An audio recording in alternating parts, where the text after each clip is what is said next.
సమస్త సమాచారం ఇంటర్నెట్లో లభిస్తుంది. కొనుగోళ్లు, అమ్మకాలు, దూర ప్రాంతాల వారితో ప్రత్యక్షంగా చూసుకుంటూ మాట్లాడుకోవడాలు, సమాచార మార్పిడి, వైజ్ఞానిక విశేషాలు, సంగీత సాహిత్యాలు, పరిశోధనలు ఎన్నెన్నో ఉన్నాయి. ఇక వినోదానికైతే డోకానే లేదు. ఒక్కోసారి ఆ వినోదం మనల్ని కంగారు పెడుతుంది, భయానికి గురి చేస్తుంది, వారెవ్వా అనిపిస్తూనే వామ్మో అని దడ పుట్టిస్తుంది. అవన్నీ కాకతాళీయంగా జరిగిపోయే సంఘటనలే కానీ ఒక్కోసారి గుండె జల్లుమనిపిస్తుంటాయి. అలాంటి యాదృచ్ఛిక ఘటనలు కొన్ని ఈ వీడియోలో ఉన్నాయి. పదండి చూద్దాం. సీతాకోక చిలుకలు, చిమ్మేటలను చూసారుగా. వాటి రంగురంగుల రెక్కలు ఎంతో ఆకర్షణీయంగా ఉంటాయి. వివిధ రంగుల రేఖలతో ఏవేవో ఆకారాల్లో ఉండే వాటి రెక్కల మీద బొమ్మలు ప్రకృతి వేసిన చిత్తరువుల్లా మనోహరంగా అనిపిస్తాయి. అయితే ఒక రకం సీతాకోక చిలుక రెక్కల మీద నిజమైన ఈగలు అతుక్కున్నట్టు ఉంటాయి. ఆ ఈగలు మానవ వ్యర్థాల్ని తింటున్నట్టుగా ఉంటుంది ఆకారం. అసలింతకీ ఈ విధమైన ఆకారాల వల్ల ప్రయోజనం ఏంటని శాస్త్రవేత్తలు పరిశీలించగా, తమను తినేందుకు వచ్చే పక్షులు ఇతర జీవుల్ని అయోమయానికి గురిచేసి ఆత్మరక్షణ చేసుకునేందుకు పనికొస్తాయని తెలుసుకున్నారు. తూర్పు దేశాలైన బంగ్లాదేశ్, మయన్మార్, చైనాల్లో ఇటువంటి సీతాకోక చిలుకలు ఎక్కువగా కనిపిస్తాయి. ప్రకృతి ఏర్పాటు చేసిన రక్షణ ఏర్పాట్లన్నమాట.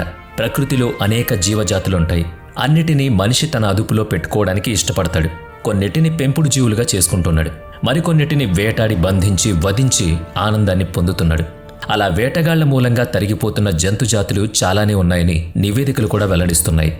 ఏనుగులు, పులులు, సింహాల వంటి పెద్ద జంతువులు, కుందేళ్లు, లేళ్ల వంటి చిన్న జంతువులు కూడా జాబితాలో ఉన్నాయి. ఫలితంగా అడవి జంతువుల సంఖ్య నానాటికి తరిగిపోతోంది. మానవ కార్యకలాపాల వల్ల నానాటికి అవి అంతరించిపోతున్నాయి. మానవ కార్యకలాపాల వల్ల పెరుగుతున్న కాలుష్యం కారణంగా సముద్ర జీవులకు కూడా ఆపద వాటిల్లుతోంది. నీటిలో చేరే ప్రమాదకర రసాయనాల వల్ల, సముద్రంలో చమురు రవాణా ఓడలకు జరిగే ప్రమాదాల వల్ల చేపల వంటి సముద్ర జీవులు అనేకం పెద్ద సంఖ్యలో మృత్యువాత పడుతున్నాయి. మనుషులంతా చెడ్డవాళ్లే అని చెప్పడం లేదు. ఒడ్డుకు కొట్టుకొచ్చే భారీ తిమింగలం వంటి జీవుల్ని మళ్లీ జాగ్రత్తగా సముద్రం లోపలికి పంపించే కారుణ్యం కలిగిన మనుషులు ఉన్నారు. 2017లో జరిగిన ఓ సంఘటన గురించి చెప్పుకోవాలి. అమెరికాలోని వాషింగ్టన్లో విస్తారంగా పెరిగే సాల్మన్ చేపలుండే నది వర్షాభావం వల్ల నీరు లేక ఎండిపోయింది. నీరు లేకపోవడంతో అవి చనిపోసాగాయి. అయితే దానికి సమాంతరంగా ప్రవహిస్తున్న మరో నదిలో పుష్కలంగా నీరుంది. మరి ఎండిపోయిన నదిలోని చేపల్ని పట్టి ఆ నదిలో విడిచిపెట్టడం అనేది పెద్ద పని కదా. దాంతో రెండు నదుల మధ్య పెద్ద గొట్టాన్ని ఏర్పాటు చేశారు. గాలి పీడనం ద్వారా ఎండిన నదిలోని చేపల్ని గుంజి ఆ పైప్ లైన్ ద్వారా నీళ్లున్న రెండో నదిలోకి వెళ్లి పడేలా మోటార్లు, వలలు వంటివి ఏర్పాటు చేశారు. ఆ భారీ గొట్టంలో అవి జారుకుంటూ వెళ్లేలా నీటి జాలును ఏర్పాటు చేశారు.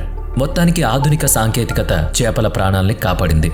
అలాంటి మనిషిలోని మానవత్వం చూసి ప్రకృతి కూడా పులకరించే ఉంటుంది. అసలు సృష్టిలోని ఎన్నో జీవజాతుల్ని చూసి మనిషి పులకరిస్తూ ఉంటాడు, అబ్బురపడిపోతూ ఉంటాడు. అవేంటో తెలుసుకునే ప్రయత్నాలు చేస్తూ ఉంటాడు. పందులు మురికిలో పొర్లాడుతూ ఉంటాయి కనుక ప్రపంచంలో చాలా సమాజాలు వాటికి దూరంగా ఉంటాయి. ఎవరో కొందరు మాత్రమే వాటిని ఆహారం కోసం పెంచుకుంటూ ఉంటారు, తినేవాళ్లు ఉంటారు. అయితే పెంపుడు జంతువులాగా, అంటే కుక్క, పిల్లిలాగా పందిని పెంచుకునే అభిమానులు ఉన్నారు ఈ ప్రపంచంలో. కుక్కల మాదిరిగానే పందులకు కూడా తమ యజమానిని గుర్తుపెట్టుకునే లక్షణాలు కూడా ఉంటాయంటున్నారు శాస్త్రవేత్తలు. కుక్కల్లాగే తెలివితేటల్ని కలిగి నేర్పితే నేర్చుకునే లక్షణం వాటికి ఉందట. శ్రద్ధగా పెంచితే అవి కూడా శుభ్రతను పాటిస్తాయంటున్నారు నిపుణులు. పెంపుడు జంతువుల మాదిరిగా పెంచుకునే మరో జంతువు గొర్రెపిల్ల. గొర్రెలని వాటిపై పెరిగే ఉన్ని కోసం పెంచుకోవడం మానవ నాగరికతలో ఏనాటి నుంచో ఉంది. అయితే గొర్రెను, పందిని సంకరం చేసినట్టుగా ఉండే మాంగలిడ్సా పిగ్ అనే జాతిని చూడండి, మీరు అదే నిజమనుకుంటారు. మధ్య ఐరోపా దేశమైన హంగేరీలో ఉండే ఈ జాతి పందులు నిజానికి సంకర జాతి జంతువులు కానే కావట. అచ్చంగా ప్రాకృతికంగా పుట్టిన ఈ సహజ జాతి ఒకానొక సమయంలో మొత్తం ఐరోపా ఖండంలో విస్తృతంగా జీవించేవని చెప్తారు. ఐరోపా దేశాల్లో చాలా వరకు శీతల ప్రదేశాలే కాబట్టి చలి నుంచి రక్షణకు ప్రకృతి వాటికి సహజంగా ఈ గుణాన్నిచ్చింది. మనిషి తన అవసరాల కోసం వాటిని విపరీతంగా వేటాడడంతో ప్రస్తుతానికి హంగేరీలో మాత్రమే అవి కనిపిస్తున్నాయి. నిజమే మరి, జంతువైనా, చెట్టైనా, మట్టైనా అన్నీ మనిషి అవసరాలను తీర్చేవే. ఆదిమ మానవుడు మాంసాహారిగానే జీవనం కొనసాగించిన ఆహారం కొరత ఏర్పడినాటికి వృక్షాల ఆహారానికి అలవాటు పడ్డాడు. అలా శాకాహారులు, మాంసాహారులుగా మనుషులు రెండు రకాలుగా వికసించారు. ప్రకృతి సంపాదిస్తున్న పండ్లు, ఫలాలు అన్నీ కూడా కాలానుగుణంగా కాస్తూ ఉంటాయి. అన్ని కాలాల్లోని పండేవి కొన్ని, ఆయా కాలాల్లో మాత్రమే దొరికేవి కొన్ని. ఉష్ణ ప్రాంతాల్లో బత్తాయి, కమలాల వంటి పండ్లు పండుతాయి. శీతల ప్రాంతాల్లో యాపిల్స్ పండుతాయి. తెలిసిన విషయమే కదా అనుకుంటున్నారా? అయితే 2019లో కెనడా దేశంలో జరిగిన ప్రాకృతిక సంఘటన గురించి మాత్రం తెలుసుకోవాలి. ఆ ఏడాది కెనడాలో ఎన్నడూ లేనంత భారీ మంచు కురిసింది.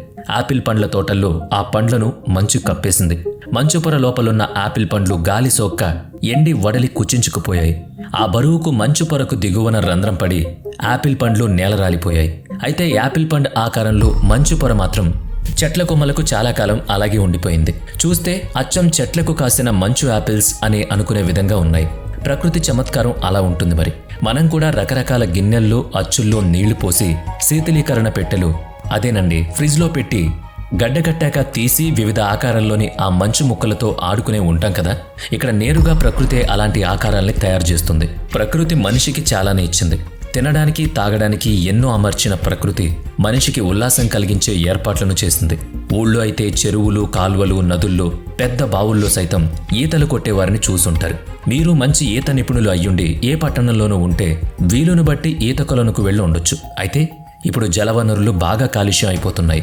నీటి ప్రవాహాలు లేక ప్రవాహ మార్గాల ఆక్రమణల వల్ల ఎండిపోయిన చెరువులు, కుంటలు, కాల్వలు, నదులు ఎన్నో ఉన్నాయి. పట్టణీకరణ విస్తరిస్తూ ఉండడంతో ఇటువంటి దుస్థితి తలెత్తుతోంది. అయితే నదీ తీరాలకు, సముద్ర తీరాలకు వెళ్లి ఈత సరదా తీర్చుకుంటారు కొంతమంది. అప్పుడు వాటిలో మొసళ్ళు, పాములు తారసపడుతూ ఉంటాయి కూడా.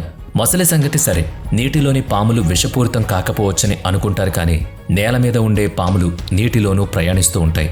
కాబట్టి నదిలో పాములు ఏం చేయలేవులే అనుకోవద్దు. అప్రమత్తంగా ఉండాలని నిపుణులు చెప్తున్నారు. ఇది మన జాగ్రత్త కోసం.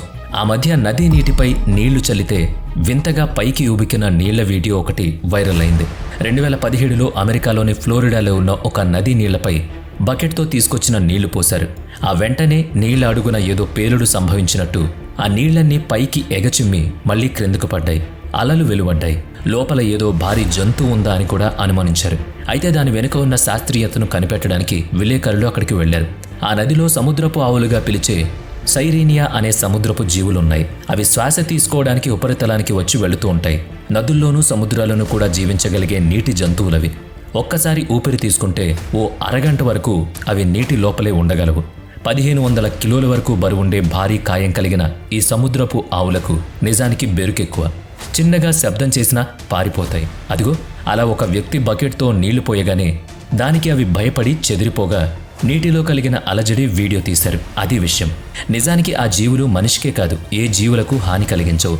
నీళ్లలోని మొక్కలు, నాచును తింటూ బ్రతుకుతాయి. కానీ మనిషి తన ఆనందం కోసం ఏదో ఒక సంచలనం సృష్టిస్తూనే ఉంటాడు.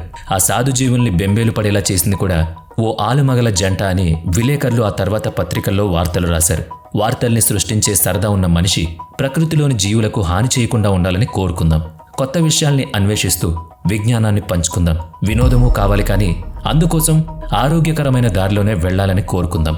అసలు ప్రకృతిని గమనిస్తూ పోవాలే కానీ అది ప్రతి క్షణం మనల్ని ఆశ్చర్యానందాల్లో ముంచెత్తుతూనే ఉంటుంది. వీడియో నచ్చితే లైక్ చేయండి, షేర్ చేయండి. ఇప్పటి వరకు మన ఛానల్ని సబ్స్క్రైబ్ చేయనట్లయితే ఇప్పుడే సబ్స్క్రైబ్ చేసుకుని పక్కనే ఉన్న బెల్ ఐకాన్పై క్లిక్ చేయండి. నెక్స్ట్ వీడియోలో మళ్ళీ కలుద్దాం. Thanks for watching.